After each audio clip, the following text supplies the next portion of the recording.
Matrika. Matra is mother. Ka means ununderstood. So the matrika is the ununderstood mother, the power of sound. And this is a Shakti.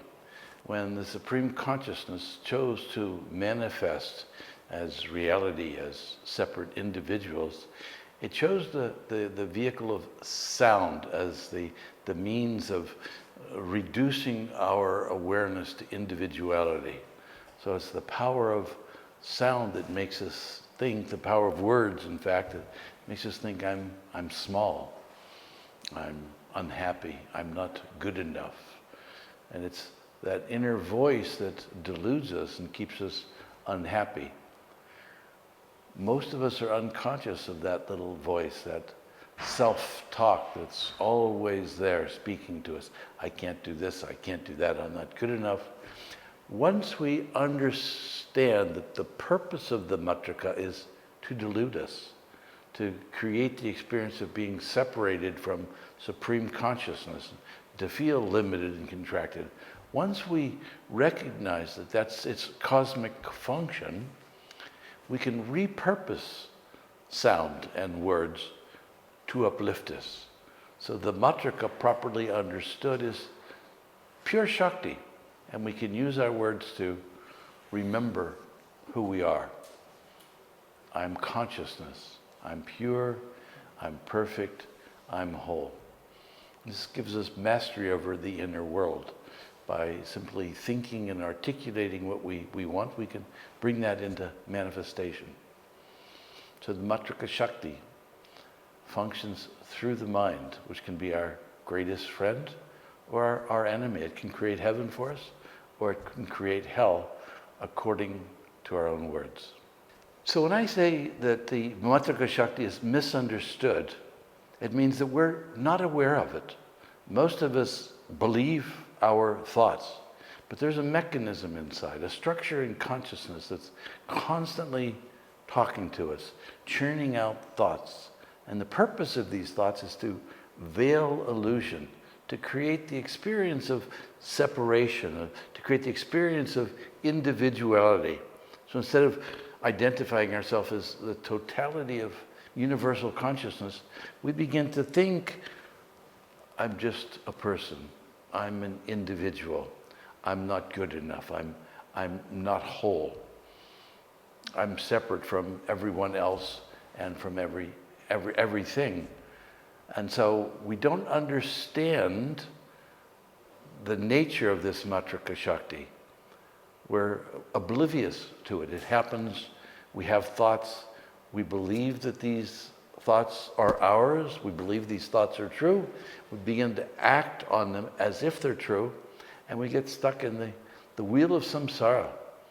We go through birth and death, go through cycles of thoughts. Have you ever had the experience of having one thought and beginning to spin on that one thought, having a particular problem and stewing over it, mulling over it, worrying it, becoming contracted? Once we understand the matrika, we recognize that it's just a thought, and that we are sovereign, that we have control of our mind. We can choose which thoughts to think. So once we understand this function of the matrika, then we can begin to exercise control over it. A siddha, a master of meditation, is one whose mind won't think without his or her own permission. This is the mastery of the matrika Shakti. So we need to understand it. So the first stage of the understanding of it is intellectual understanding, hearing it, understanding the concept, thinking about it, then applying it in life, practicing it in meditation. We sit in meditation with the intention of having a still mind, and yet thoughts arise. This is the matrika Shakti coming up, arising to, so to speak, disturb our meditation, to take us away from the self. So we sit in meditation and practice watching this movement of energy becoming thoughts. And we can choose to interact with them and engage with them and believe them, or we can simply witness the thoughts coming up and recognize they're just thoughts. They're just energy. They have no ultimate reality, and we can let them pass through us and let them go. Bhagavan Nityananda, the guru of my guru, used to say when we're subject to the matrika, we have a mind, we're a human being. When we have no mind, we're a Mahatma, we're a great being. So it's only these limiting thoughts produced by the matrika that reduce us to being a limited individual human being. Properly understood, we awaken to the awareness that I'm not this small, limited individual jiva, this limited creature. I'm in fact Shiva. I'm universal consciousness, one with all that is. And once we recognize that, we can live in joy and peace, seeing the divinity in everyone and in everything.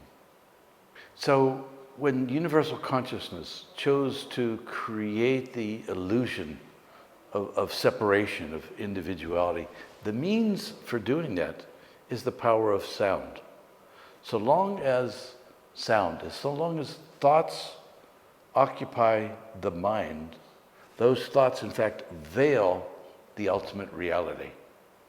When we're free of our thoughts, when we have no mind, when the movement of the vrittis on the lake of our own consciousness becomes still, become quiet, then we have a direct perception of our own inner consciousness. So it's our thoughts that fill the mind that act as a screen. It's a barrier. So long as I'm seeing thoughts, I'm not seeing the screen behind it. It's like if we were watching a movie and there were images on the screen. And my goal was to see the screen. But there are all sorts of images, light being projected onto the screen. I would be involved in seeing the forms, the illusory forms that are on the screen. Once those projected images are dissolved, then we're able to see through to the foundation, to the foundational consciousness upon which the universe is built. And an ancient scripture called the Pratibhijna Hridayam, it says that universal consciousness projects this universe upon its own screen. So imagine a screen with images being projected onto it. This is the way they describe our reality, that onto our own consciousness is projected images of a seeming reality, largely supported by the power of sound and words. We believe what we're seeing in the mind. The human mind projects the image of a reality, and we believe it. Think of the matrika as the aspect of Maya that's pure sound. Once we understand the nature of matrika and Maya, we recognize that seeming reality is actually Shakti. Shakti in a seemingly contracted form. So when we're limited, when we're contracted, when we don't understand the mother, we're subject to words, we're subject to Maya. Once we see the nature of Maya, we recognize that it's actually a Shakti of Shiva. It's the Shakti that creates the experience of separation. So once the mirage, once the veil of illusion is lifted, we see pure consciousness. We see the Shakti as the substance of the universe, the material cause as well as the instrumental cause of the universe. We're able to see directly into the unchanging reality of universal consciousness. So the understood mother is the Divine Mother. It's Shakti. You can call her Shakti, Parvati, Uma, so many names, but she's the Divine Mother.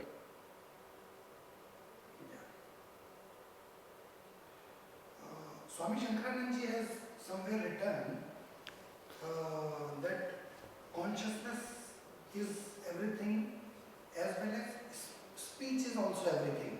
Mm-hmm. Yeah. As speech? Speech is everything. Uh-huh. When he says that speech is everything, he's talking about the 4 levels of sound, that everything is vibration. Everything is sound. So the highest level, we would call that para, the highest level of sound. And this is simply the awareness of being, the supreme consciousness, that we'll call that Shiva, pure awareness. The self-awareness is Shakti. And where there's an awareness, there's a movement, as it were, not a movement in space, but a movement, as it were, a subtle pulsation that we call spanda. And it's this spanda, this movement, this vibration, that through a series of contractions becomes the manifest universe.